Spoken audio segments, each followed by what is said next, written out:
আসসালামু আলাইকুম। প্রিয় দর্শক, অন্য মঞ্চের আলাপ চাইতায় আপনাদের সকলকে আমন্ত্রণ জানাচ্ছি। প্রিয় বন্ধুরা, প্রীতি, সালাম ও শুভেচ্ছা নেবেন। অনেকেই ব্যক্তিগতভাবে আমার কাছে জানতে চেয়েছেন যে আসলে কি এরকম কোনো ঘটনা ঘটেছে কিনা। ঘটনাটা হলো যে বলা হচ্ছে ঢাকা অথবা মিরপুর ক্যান্টনমেন্টে একটা আহ, আর্মির একটা অভ্যুত্থানের চেষ্টা করা হয়েছে এবং তার ফলশ্রুতিতে লেফটেন্যান্ট জেনারেল ফয়জুর সহ আরো 2-3 জন সামরিক কর্মকর্তাকে আটক করা হয়েছে এবং এই সংবাদটা কলকাতার একটা টেলিভিশন চ্যানেল থেকে বেসিক্যালি স্প্রেড করেছে এবং অনেকেই যেহেতু আমার কাছে জানতে চেয়েছে, আমি তখনই ইমিডিয়েটলি ঢাকায় আমার যে সোর্স গুলো আছে, যারা আমাকে নিয়মিত ক্যান্টনমেন্ট রিলেটেড ইনফরমেশন গুলো প্রোভাইড করে, তাদের দুজনকে আমি রিকোয়েস্ট করলাম যে আসলে কি এরকম কিছু ঘটছে কিনা। তো তারা তাদের মতো করে খোঁজ নিয়ে আমাকে জানালো যে না, এরকম কোনো ঘটনা ঘটেনি, ঘটনা ঘটলে তারা জানতে পারতো। তো আমি ব্যক্তিগতভাবে অনেককেই জানালাম যে না, এটা সত্যি না, টিভিতে যেটা শুনেছেন বা সামাজিক যোগাযোগ মাধ্যমে যেটা শুনছেন সেটা সত্যি না। কিন্তু আরো কিছু ইনফরমেশন আসতে লাগলো আমার কাছে এবং ফেসবুকে ছবি দেখলাম রাতের অন্ধকারে গোলাগুলি হচ্ছে ক্যান্টনমেন্টে। হ্যাঁ, এবং এমন এমন ইনফরমেশন আমার কাছে আসা শুরু করলো যে আই রিয়েলি বিকেম কনফিউজ, যে আমার বিশ্বস্ত দুটো সোর্স বলার পরেও আমি নিজেই কনফিউজড হয়ে গেলাম। তখন আমি আরো দুটো সোর্সকে ইনভলভ করলাম, যারা একেবারে বলা যায় যে ব্যাটেল গ্রাউন্ড থেকে ইনফরমেশন সাপ্লাই করে। তো এরকম তারাও আমাকে একই ইনফরমেশন দিল যে ঢাকা, মিরপুর কিংবা সাভার ক্যান্টনমেন্টে এরকম কোনো ঘটনা ঘটেনি, এভরিথিং ইজ ফাইন, সবকিছু আন্ডার কন্ট্রোল। এমনি আমরা জানি যে ক্যান্টনমেন্টে একটা উত্তেজনা, একটা টেনশন বিরাজ করছে। ক্যান্টনমেন্টে 2-3টি ধারা উপধারার কথাও শোনা যাচ্ছে, উইচ ইজ ট্রু।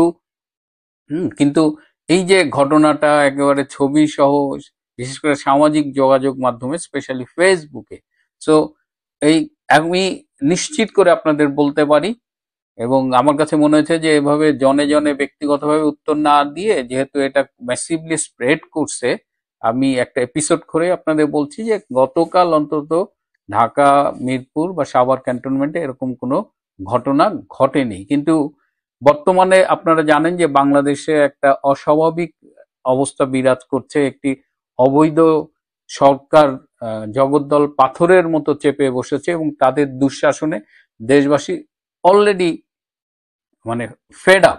তো এই অবস্থায় নানামুখী টেনশন চলছে, রাজনীতিতে পক্ষ বিপক্ষ তৈরি হয়েছে, তাদের মধ্যে একটা সংগ্রাম চলছে, সাইবার ওয়ারও চলছে ভার্চুয়াল ওয়ার্ল্ডে।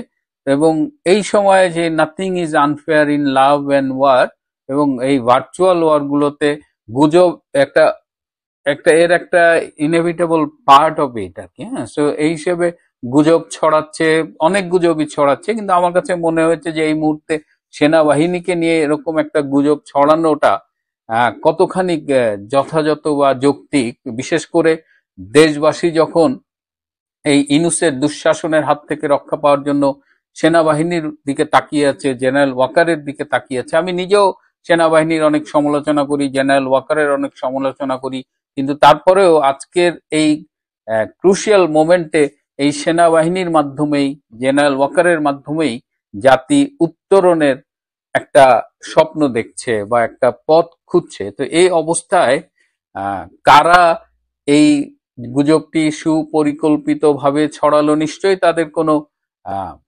উদ্দেশ্য আছে এবং এটা খুব এক্সট্রিম লেভেলের একটা গুজব এবং এমন ভাবে এটাকে স্প্রেড করানো হয়েছে যে অবিশ্বাস করার আহ, বলতে গেলে কোনো উপায়ই ছিল না।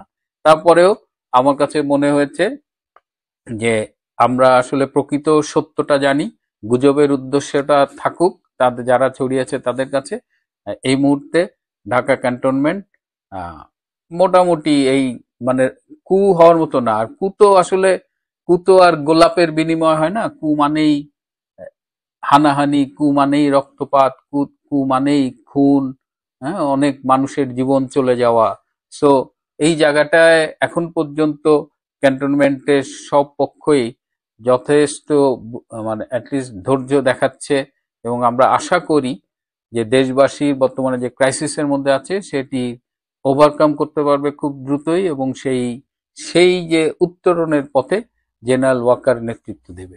প্রিয় বন্ধুরা, আমাদের রাজনাথ সিং প্রতিরক্ষা মন্ত্রী, তিনি ডিপ্লোম্যাটিক চ্যানেলে আপনাদের স্বরাষ্ট্র মন্ত্রক এবং ডক্টর ইউনূসকে একটা চিঠি পাঠিয়েছেন।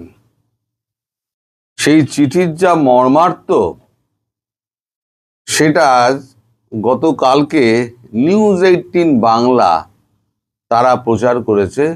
সেটা তো ভিডিও, তা ভিডিও আমি আপনাদেরকে দিতে পারবো না। আর একটা কথা, আজকে ওই নতুন ফোনটায় চার্জ নেই বলে আমি পুরনো ফোনটায় একটু রেকর্ডিংটা করছি, কারণ চার্জ হতে সময় লাগবে। 0% ভুলে গেছে, 0% চার্জ হয়ে গেছে। কিন্তু আমার আজকে তাড়াতাড়ি অনেকগুলো বেরোতে হবে, অনেক কাজ আছে, তাই আমি পুরনো ফোনটাতেই করে দিচ্ছি। একটু ঝাপসা হতে পারে ছবি, একটু মানিয়ে গুছিয়ে নেবেন। তাই যে চিঠিটা উনি পাঠিয়েছেন ডিপ্লোম্যাটিক চ্যানেলে, সেখানে উনি লিখেছেন, আমরা প্রতিবেশীর সঙ্গে সংঘাত চাই না, প্রথম কথা। তবে ভারত যে কোনো চ্যালেঞ্জ মোকাবিলার জন্য প্রস্তুত। তাই ডক্টর ইউনূসকে ভারত সম্পর্কে যখনই কোনো মন্তব্য করবেন, তিনি যেন ভাবনা চিন্তা করেই করেন। আমরা সকল প্রকার সন্ত্রাস ও জঙ্গিবাদ মোকাবিলায় প্রতিশ্রুতি ও অঙ্গীকারবদ্ধ।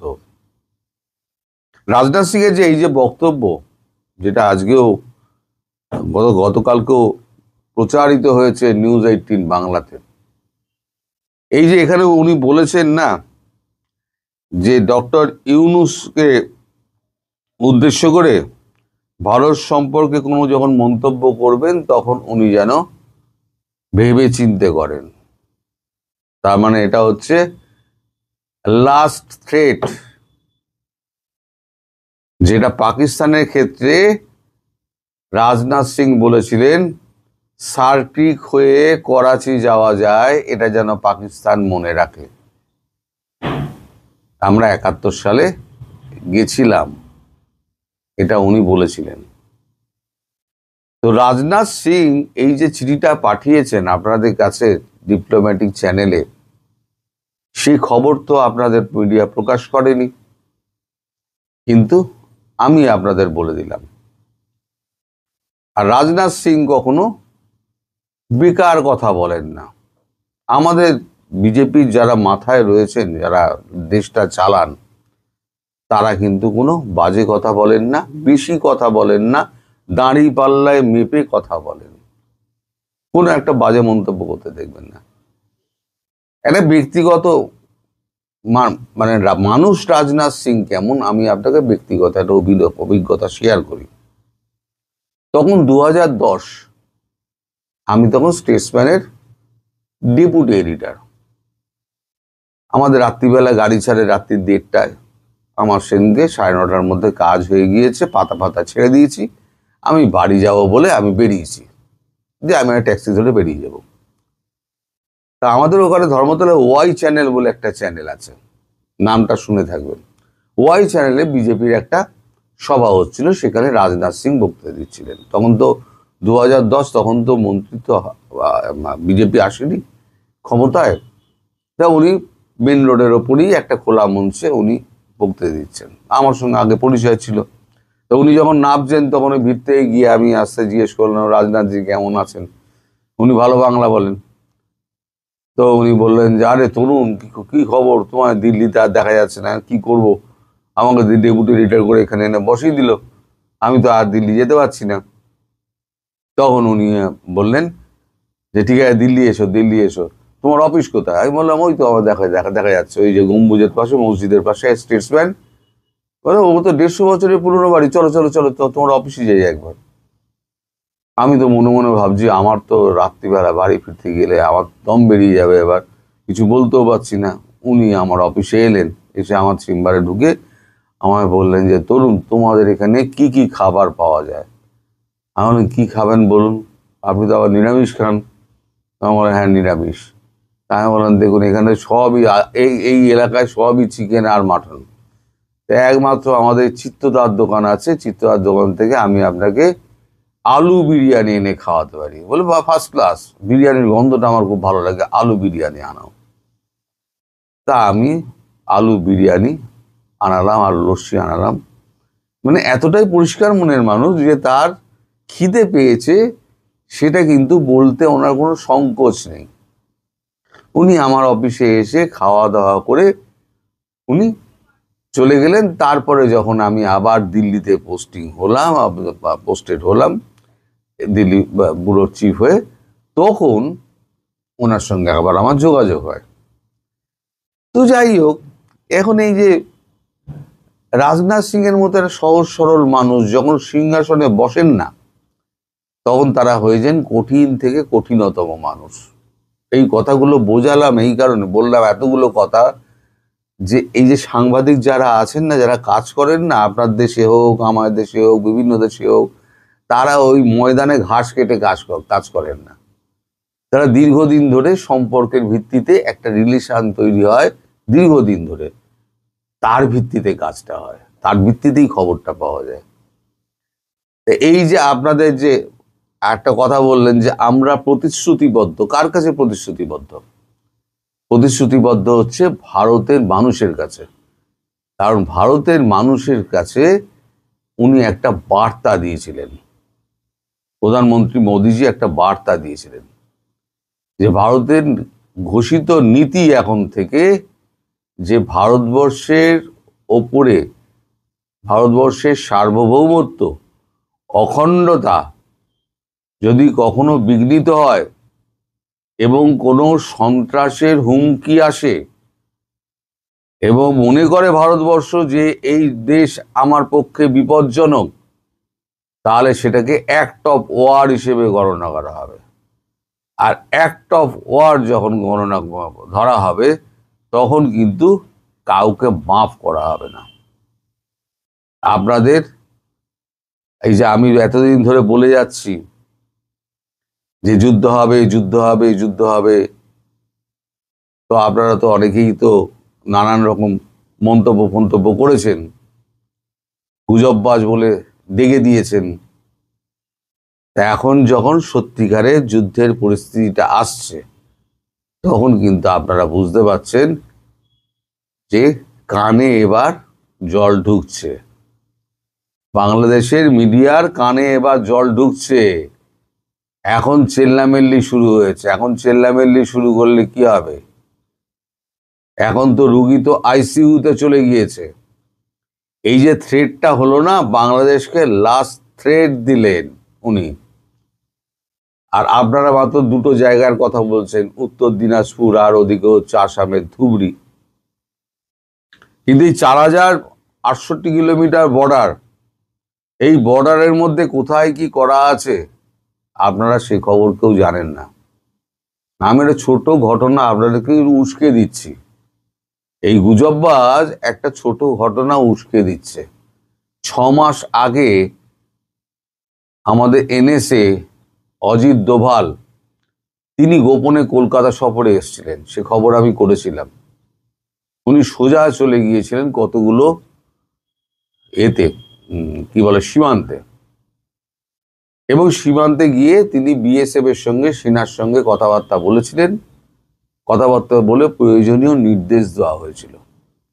সেই নির্দেশটা কি? সেই নির্দেশটা হচ্ছে গোলা বারুদ মজুত করার জন্য করো, ডাম্পিং ট্রেঞ্চ করো। তো ওইখানে সমস্ত এখন তৈরি হয়ে গেছে 250 ফিট গভীর সমস্ত সলিড বাংকার। সেখানে শয়ে শয়ে গোলা বারুদ মজুত করা হয়েছে। এ খবরটা আপনাকে দিয়ে দিলাম। কোথায় কোথায় হয়েছে আমি বলবো না, কারণ সব স্ট্র্যাটেজি বলতে নেই।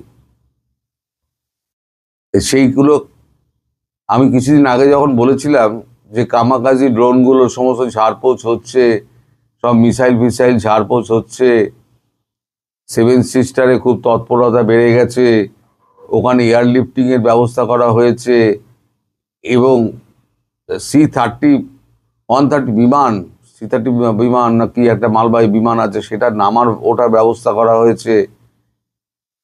সব ব্যবস্থা হয়ে গেছে।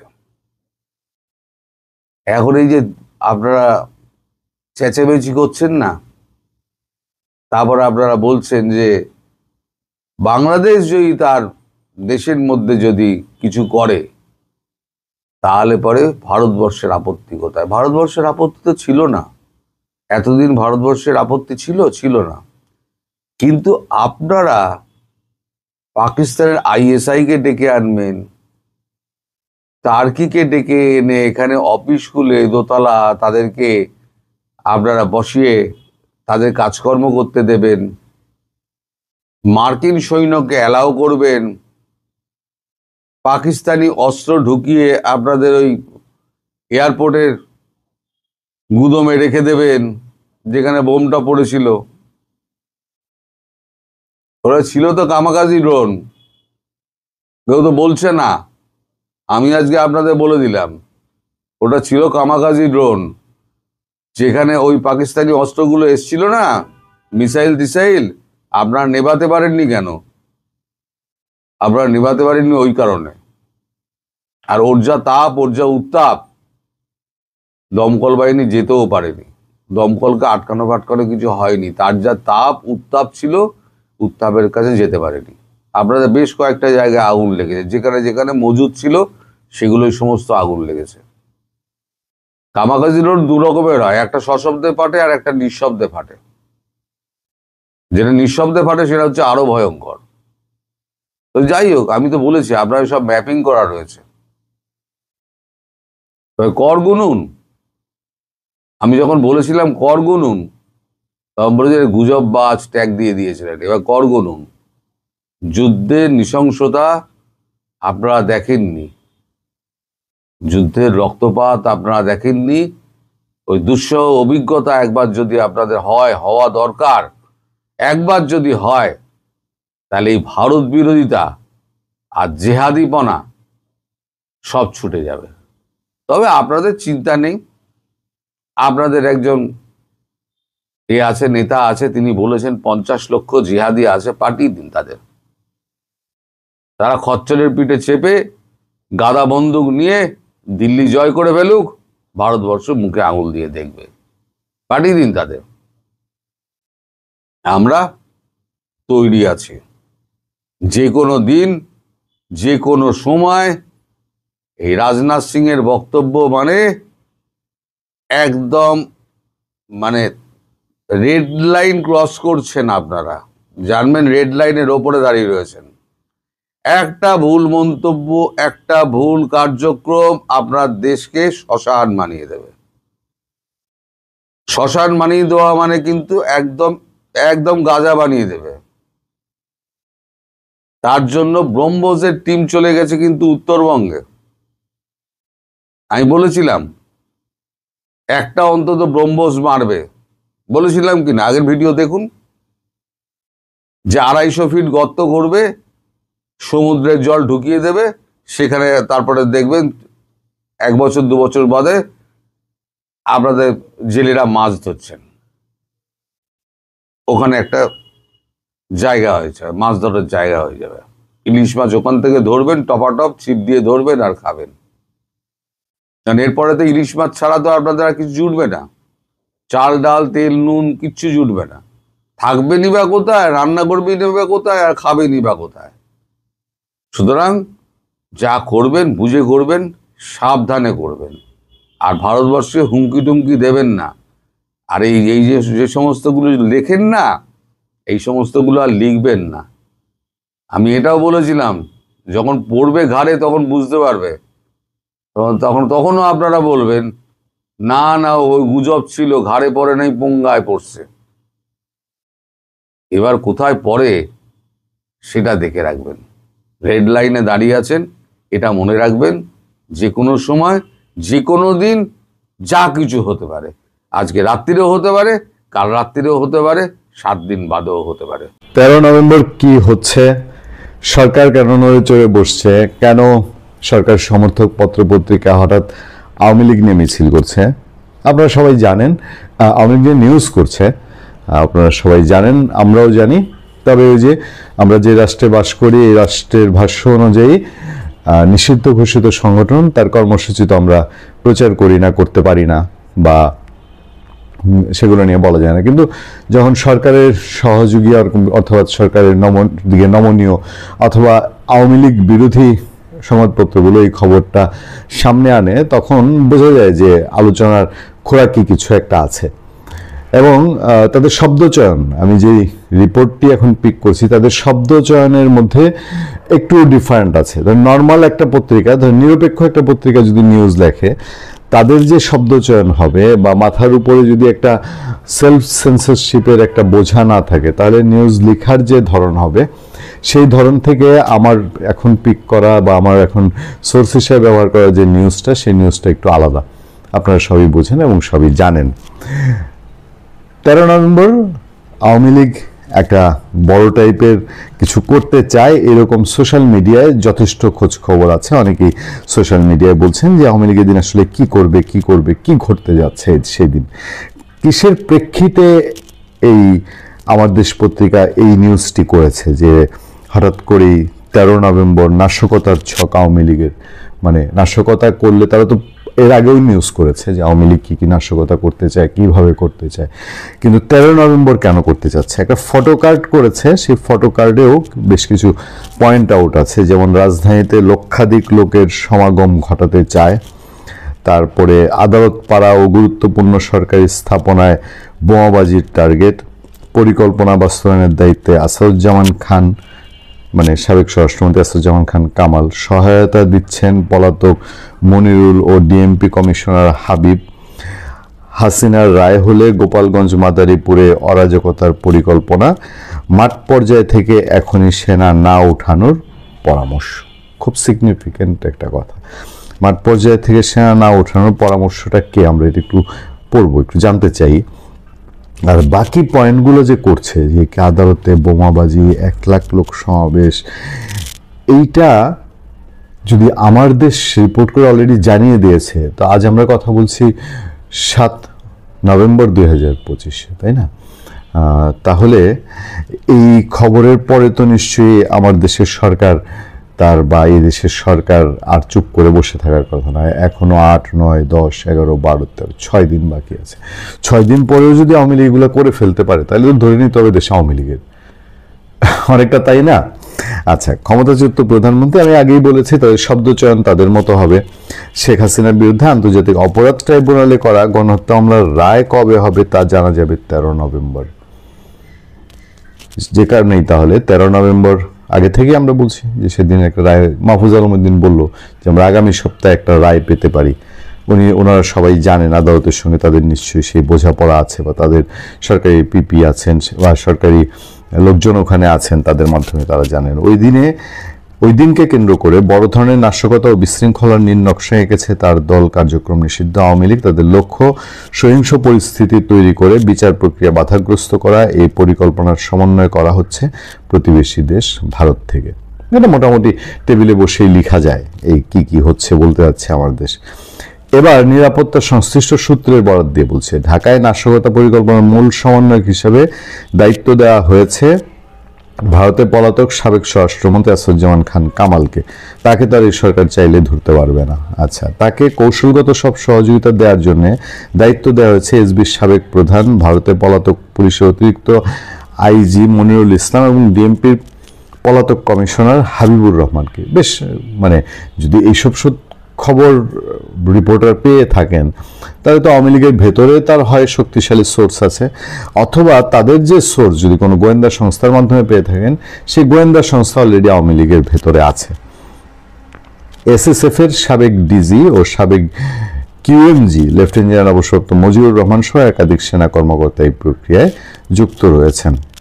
তাদের সঙ্গে সমন্বয় করে ঢাকায় অস্থিরতা তৈরির মিশন বাস্তবায়নের প্রস্তুতি নিচ্ছেন পলাতক সাবেক ছাত্রলীগ সভাপতি লিয়াকত শিকদার, গাজীপুরের সাবেক মেয়র জাহাঙ্গীর আলম, যুবলীগ নেতা ইসমাইল চৌধুরী সম্রাট ওরফে ক্যাসিনো সম্রাট। এ লক্ষ্যে দেশে প্রত্যন্ত অঞ্চল থেকে বাছাইকৃত নেতাকর্মীদের ঢাকায় আনা হচ্ছে। বাপরে বাপ, সরকারের যে সাংঘাতিক, সরকার তো মাঝে বললো না যে কোথাও মেসে বা হোটেলে কোনো লোকজন থাকলে পুলিশকে জানায় দিতে, এবং তন্ন তন্ন করে তো পুলিশ খুঁজছে। আর এই যে এই প্যারাটা, এটা বসে বসে লেখা যায়, আচ্ছা, বাংলাদেশ বিরোধী তৎপরতা চালাতে দিল্লিতে একটি অফিস নেওয়া হয়েছে। কলকাতা অফিস নেওয়ার খবর এর আগে গণমাধ্যমে এসেছিল। পরিকল্পনাকারীরা সেখানে ভারতীয় গোয়েন্দা সংস্থা রয়ের সঙ্গে ঘনিষ্ঠ যোগাযোগ রেখে সব পরিকল্পনা বাস্তবায়নের কাজ চালাচ্ছে বলে বিশ্বস্ত সূত্রে তথ্য মিলেছে। কেন এইভাবে আপনার এটার সাথে ইনভলভ হবে, মানে এতটাই দা কোমরা সম্পর্ক হয়েছে দেখেন দেখি এই সরকারের সাথে। আচ্ছা, হাসিনার প্রতি নেতাকর্মীদের আবেগকে কাজে লাগাতে চায় পরিকল্পনাকারীরা। এই আবেগকে পুঁজি করে তাদের 13 নভেম্বর মাঠে নামানোর কৌশল নেওয়া হয়েছে। এ লক্ষ্যে সারা দেশে সন্ত্রাসী কর্মকাণ্ডে পারদর্শী এবং আওয়ামী লীগের কট্টর নেতাকর্মীদের ইতিমধ্যেই বাছাই করা হয়েছে, তাদের দেশে বিভিন্ন স্থানে প্রশিক্ষণ দেওয়া হয়েছে। তাহলে আওয়ামী লীগের কট্টর নেতাকর্মী এখনো রয়ে গেছে এই যে চিরুনি অভিযান দিয়ে, ইভেন অপারেশন ডেভিল হান্ট দিয়ে আর জেলখানা ভর্তি করা হলো, এখনো কট্টর নেতাকর্মী এবং তাদের ট্রেনিংও হয়ে গেছে। মানে তাহলে সরকার এতদিন করলো কি? এই যে বিশাল বিশাল অভিযান চালিয়েছে, করলো কি? আচ্ছা, তারা বলছে রাজধানী অন্তত 5টি স্থানে নাশকতার ডিজিটাল প্রশিক্ষণ। এই সম্পর্কে আমার ধারণা নেই, আমার সাংবাদিকতার কোনো চ্যাপ্টারে পাই নাই। যোগাযোগ কৌশলের ট্রেনিং দেওয়া হয় বাছাই করা এসব ক্যাডারকে। এই প্রশিক্ষণ দেওয়ার ঘটনা ইতিমধ্যে মেজর সাদিকুল হক, সে পুরনো মেজর সাদিককে ধরার ঘটনা দাঁড়াচ্ছে। গোপালগঞ্জে অনুকূল পরিবেশ প্রশিক্ষণের কিছু তথ্য পেয়েছে আইন শৃঙ্খলা বাহিনী। এর প্রেক্ষিতে দেশে অবস্থান করা কয়েকজন সাবেক ও বর্তমান পুলিশ কর্মকর্তার উপর নজরদারি চলছে। ইন্টারেস্টিং হলো তারা আরো কিছু সাব হেডলাইন করেছে, আমি আর বিস্তারিত এই নিউজে পড়তে গেলাম না। মহাসড়ক অচল করার পরিকল্পনা, তারপরে নিরাপত্তা সংস্থার সুপারিশ ও প্রস্তুতি, সেই সম্পর্কে নিরাপত্তা সংস্থাগুলো কি কি করছে সেগুলো তুলে ধরেছে। সবচেয়ে ইন্টারেস্টিং হলো আওয়ামী লীগ ঢাকায় 1 লাখ লোক জড়ো করে ফেলবে 13 নভেম্বর, আর 1 সপ্তাহের মধ্যে। মানে এতে করে কি হবে? ঢাকায় যদি 1 লাখ লোক আওয়ামী লীগের জমায়েত হয়, তাহলে তো আমরা নির্বাচন, এই সরকার, এগুলো নিয়ে কি ভাববো? এখন ইন্টারন্যাশনাল কমিউনিটি এর মধ্যেই একটা অবস্থান নিয়েছে, যেটা 6 মাস আগেও কেউ কল্পনা করেনি। 6 মাস আগে ওটা ছিল না। এগুলো নিশ্চয়ই আওয়ামী লীগও, এই যে ইন্ডিয়ায় বসে তারা কাজ করে, তারা তাদের সাংগঠনিক এই কাজগুলো করছে। যে ইন্টারন্যাশনাল বড় বড় আইআরআই কি বলেছে, আইআরআই এর যে সুপারিশ করেছে, সেগুলো তো এই সরকারের জন্য খুব একটা সুবিধাজনক অবস্থান নির্দেশ করে না। আইআরআই এতই শক্তিশালী একটা অর্গানাইজেশন। আইআরআই আমেরিকার বর্তমান ক্ষমতায় থাকা ডোনাল্ড ট্রাম্পের লেবার পার্টি এবং ডেমোক্রেট পার্টি দুইটার সমন্বিত একটা শক্তিশালী টিম বাংলাদেশ ঘুরে গেছে 5 দিনের জন্য। তারা গিয়ে বলছে যে বাংলাদেশ অন্তর্ভুক্তিমূলক এবং অংশগ্রহণমূলক নির্বাচন লাগবে। এর আগে তো 6 মানবাধিকার সংস্থা বলেছে। আগামীতে কি কি হবে, এবং ভারত শেখ হাসিনাকে আনলক করে দিচ্ছে এরকম খবর করেছে বিবিসি। তারপরে আবার ইন্টারন্যাশনাল মিডিয়া, অলরেডি বেশ কয়েকটা মিডিয়া নিউজ করেছে। কাল থেকে আবার দেখলাম উইকলিতে আগামী সপ্তাহে শেখ হাসিনার ইন্টারভিউ আসছে। এই সার্বিক পরিস্থিতি মিলিয়ে এবং দেশের অভ্যন্তরে এই বিএনপি, জামাতে ইসলামী, এদের যে টানাপোড়েন যে অবস্থা, তাতে করে সরকার কতটা চ্যালেঞ্জে আছে। আর সেই চ্যালেঞ্জের মধ্যে আওয়ামী লীগের যদি 1 লাখ লোকের জমায়েত সমাগম হয়ে যায়, সেই ক্ষেত্রে পড়ে সিচুয়েশনকে আমরা যদি এইসব রিপোর্ট বিশ্বাস করি, আমি জানি না গোয়েন্দা সংস্থা বা পুলিশ এইসব রিপোর্ট করছে কিনা, বা এই রিপোর্ট দেখে আবার আমাদের গোয়েন্দারা হাসেন কিনা যে না অতটা না বোধ হয়, মানে বিষয়টা বোধ হয় অত সিরিয়াস না, নাকি সিরিয়াস? যদি সিরিয়াস হয় তাহলে আমাদের জন্য এটা খুব অ্যালার্মিং। কারণ আওয়ামী লীগ যদি 1 লাখ লোক নিয়ে এভাবে নেমে যায়, তাদের আবার প্রতিপক্ষ তো বাংলাদেশে স্ট্রং, এবং আওয়ামী লীগের ক্ষেত্রে বিএনপি, জামাত ইসলামী, এনসিপি সবাই একজোট, তাহলে সেটা আমাদের জন্য কতটা সংঘাতময় পরিবেশের ইঙ্গিত করে।